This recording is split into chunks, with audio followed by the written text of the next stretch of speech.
The Center for Human Systems presents the Leadership and Self-Mastery Program. This is the fourth module of the Conscious Use of Self course, How Our Mind Gets in Our Way.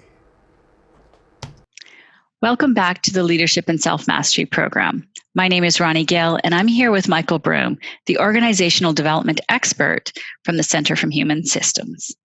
This is the fourth module of the course, Conscious Use of Self, and it's about how the mind works and gets in our way.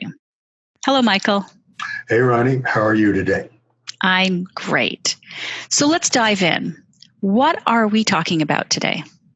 Well, as previously discussed, mastery of self is critical for leading others successfully, and conscious use of self is a core tool for leaders. Unfortunately, being conscious of ourselves isn't always that easy. However, understanding how the mechanism of our mind works can help considerably.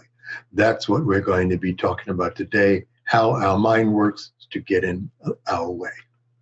Now, you used an interesting phrase there, the mechanism of our mind. What exactly do you mean by that? Our minds, when on automatic, operate in a very machine-like manner. For us to know what is happening at any given moment, the following three things happen. We sense something from our environment. We interpret and make sense of that sensory information based upon past experience or what we've been taught. And then three, we react based on that interpretation as if the past were the present. In most situations, that's just fine. It works beautifully and saves us tons of time and energy. But sometimes it doesn't. Okay. So, Michael, I just want to interrupt you for a second. You said something that was you said a phrase that was really interesting about being on automatic. You said we react as if the present were the past. I'd not thought about our automatic responses as living in the past. That's a great insight. So I just wanted to share that with you and everyone else. I just hadn't thought about it that way. So please continue. Mm-hmm. Actually, all of our automatic responses stem from the past when those responses were repeatedly useful. When you take a new job, you bring along with you habits from your old job. Likewise, we respond to authority figures as we did with the folks who raised us. As we've said before, in most situations, that works just fine, except when it doesn't. Your behavior as a leader has an outside impact relative to those who follow you. It is important, therefore, to avoid as much as possible the unintended and undesirable impacts from our automatic, thoughtless responses. To curtail those automatic responses in favor of conscious use of self, understanding how the mind works, how the mind develops its automatic reactions can be helpful. They begin early and innocently. As infants, we cried or smiled instinctively according to the pleasantness or unpleasantness of our immediate experience. A few months later, we may have consciously noted that crying and smiling were very useful tactics in getting what we want from those who were caring for us. After repeated successes, they became automatic. They became habitual. Even as adults, we automatically scope out new situations in which we find ourselves. We see what everyone else seems to be consistently doing or not doing to determine our own behaviors. So that gives us an understanding how our automatic responses are developed. How does this process actually work, and how does it get in our way? Here's a diagram that can help us understand how the mind works. What you see is an oval that has lines through it. These lines depict the mind, which are the records of our life. Everything that has happened to us somehow or another are recorded in there. Now, some of those records are red flagged. Those are records that say potential danger, and we'll get back to those shortly. Now, those records are made up of three things: past experiences, community teachings, and stuff we have made up. Let me give you an example of each one. For past experiences, I have an experience of electricity that comes from when I was about 3 years old. I was a toddler and very curious, and I was asking my mother, where does light come from? And she tells me it comes from electricity, and she wanders on out the room. Now, my older brother, he's probably about 7 then, had overheard my wondering about electricity. So he says, Michael, so you want to know where electricity comes from? I said, yeah. He hands me a bobby pin and tells me to stick it in the hole in the wall, which is what I do. So that's how I got my very first experience of electricity. Now, let's move on to teachings. The teachings we're talking about here are things that we have never experienced, but yet we still hold them as if they are facts. For example, I was taught very early, like most people have been, don't get hit by a car, look both ways when you're crossing the street. Now, I have obeyed that, and hence I've never been hit by a car, and I've never seen anyone get hit by a car. I've seen people get hit by cars on TV, but I know that's fake. So, but I still operate as if getting hit by a car will hurt me. And I treat that as fact, as fundamental truth. And I'm not going to test it either. Now, stuff we've made up. Okay. My brother gave me that bobby pin. Now, I made up from that, and I think I have good reason to have made it up, that he is not very trustworthy. No, not forget the not very, that he is simply not trustworthy. I made that up from that experience of his giving me the bobby pin when I was 3 years old and telling me to stick it in the hole in the wall. Yeah, so those are those are examples of the three things that make up those records in our mind. Together, they make up our beliefs about reality. Now, also, there are many records in there that say that those beliefs are true. Now, I just put up a second circle called now. So this is how the mind works so that we can know what now is. Let's start off with, I sense something has happened. For example, my boss says to me, Michael, I've got some feedback for you. Come into my office. Now, my records about feedback are, well, particularly when somebody says, I've got some feedback for you, it's like, oh boy, this is not going to be pleasant. So those are red flagged records. And those red flag records says there's danger. That sets off my adrenal system. I get nervous. I'm all set to hear this bad news. I'm not shaking in my boots, but I'm really pretty nervous about what he's going to say to me. And so I walk into his office, sit down, and say to him, okay, give me the bad news. Now, the truth is, I have no idea at this point what he is really going to say to me, but I am treating it as if from past experience, when somebody says, I've got some feedback for you, and It is an authority figure that is going to be bad news that I'm not going to want to hear. Okay?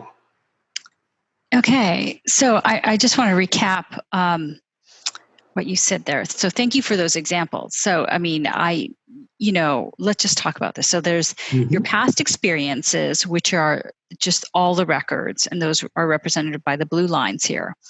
And the red flagged records are those kind of very viscerally, emotionally laden, negative, often past experiences, such as when your brother said, "Hey, stick this bobby pin in the socket."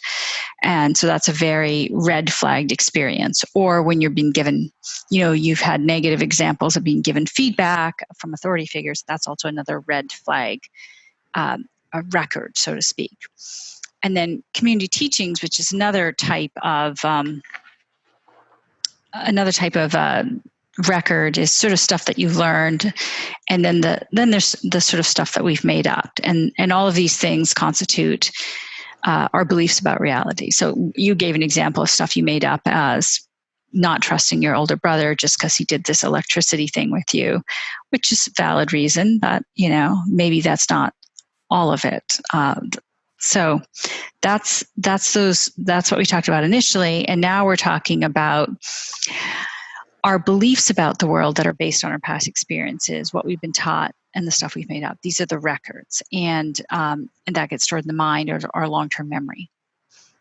And when something happens to us in the present moment, we go back to those past. We go back to those past records, flip through them, and if one of them is similar to that red flagged record, we kind of bring that forward and in all of our experiences of those threatening situations, and we use that to determine is it safe or not, and those help us determine and whether we'll pull up an automatic behavior based on past experiences. And all of this happens incredibly fast. Is that about right, Michael? Yes.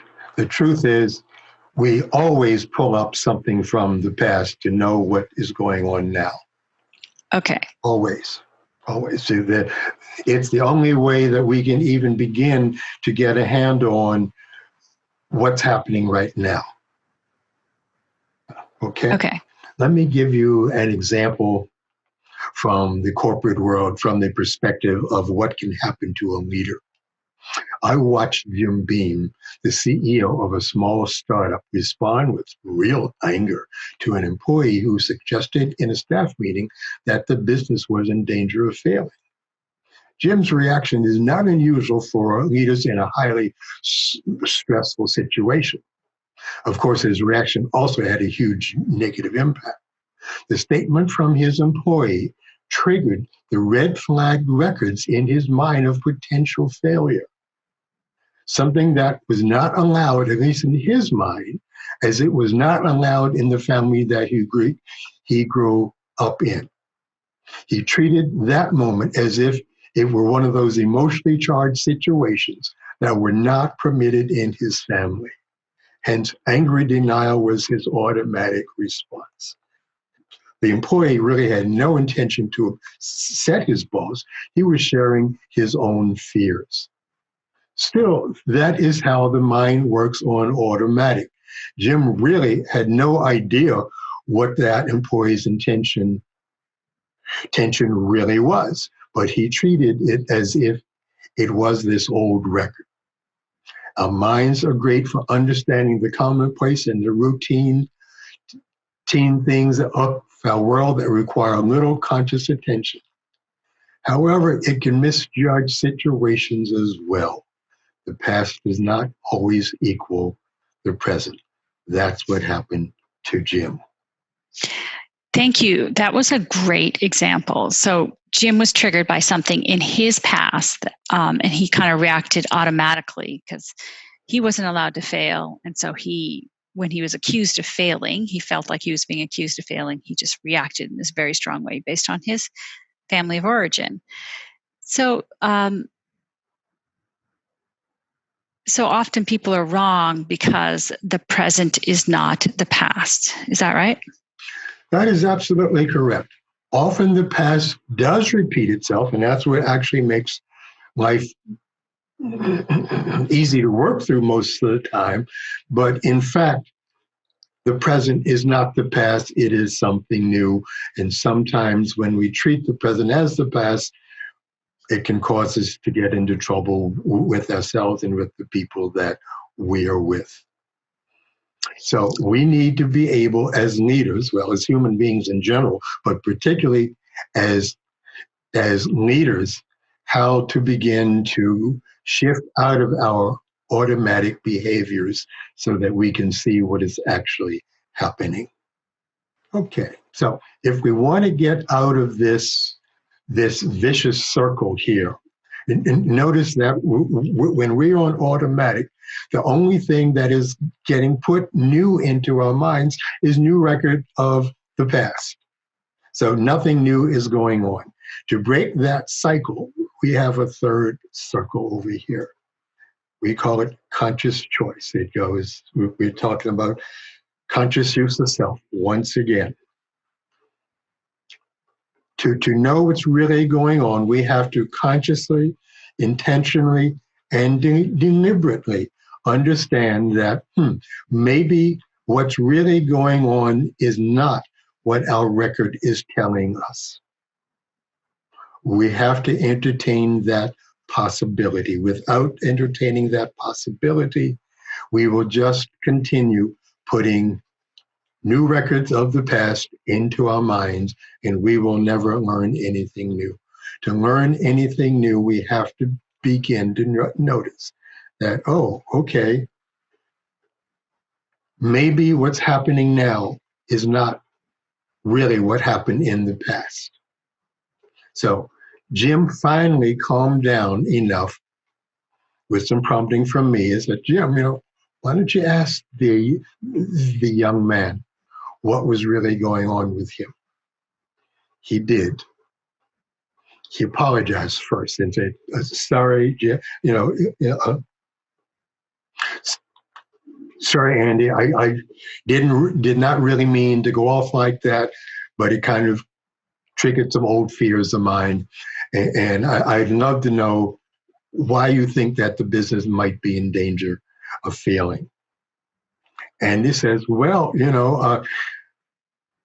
I saw the data that you passed out, and we were going on a downward slope. And that just caused me to wonder if we were not doing very well." Jim responded, "We are a startup. We just implemented a brand new program, and there's always that slight decline before it goes back up again. So not to worry, we will be fine." That's the only way we can put a new record in there. Got it. So the main thing that Jim did, and we should all do to interrupt ourselves as leaders, is make a conscious choice. So that means like take a pause, interrupt yourself, recognize you're on automatic and you're relying on your past, and just be curious. Be curious about what your employees are saying. Be curious about the situation in front of you at the moment. Absolutely. Now, that's so easy to say, but it's so hard to do, again, because there are records in our mind. Now, to be open to new information, we have to be ignorant. We have to not know. But what's our most popular understanding of people who are ignorant? Ronnie, you got a thought about that? What's our most popular thought about people that are ignorant is that they're stupid. That's right. That's right. So we have records in our mind that say, do not be ignorant. That you will look stupid if you are ignorant. And many bosses clearly have this thing that says, I don't want my people to think that I don't know, that I don't know the information, that I don't know what I'm doing. And so they'll do almost anything to prove that they do know. So hence they get stuck in the vicious circle of their minds. Now, there's another way that we can do this too. We could choose to be curious. And I think we've talked about curiosity before. Through being curious, we can gather new information. But Ronnie, what's our favorite saying about curiosity? It killed the cat. Amen. So curiosity is very dangerous. So curiosity has many red flags on it. But mind your own business. Don't be nosy. All of those are things that our mind tells us that keeps us from being a conscious choice, so that we can really be curious about what's really happening now and ask about that, so that we can put a new record in our mind of new information. Learning only occurs when we can get out of that vicious circle. I think we're done with this PowerPoint now, don't you think, Ronnie? Yeah, I think so. So let me attempt to recap all of this. So, we have records in our past that we've learned through our past experiences, some of which are red flagged. We've learned through community teachings, or, beliefs that we've made up along the way. And we get into this vicious cycle of always relying on our past experiences as if they were the present. What you're saying is that by being ignorant to a certain extent, being curious allows us to sort of be open and make a conscious choice. And, so we come back to conscious use of self.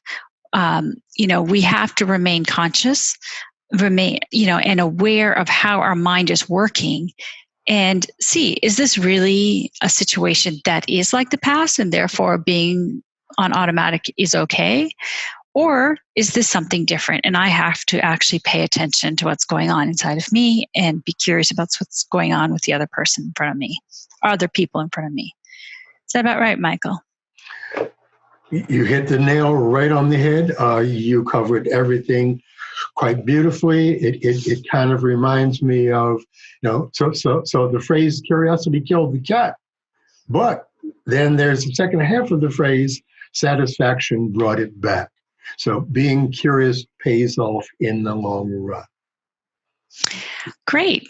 Well, I think then we're finished with the concepts of how the mind works. And next we're going to do an exercise. That is correct. So that is in part 2, and we'll see you in part 2. Great.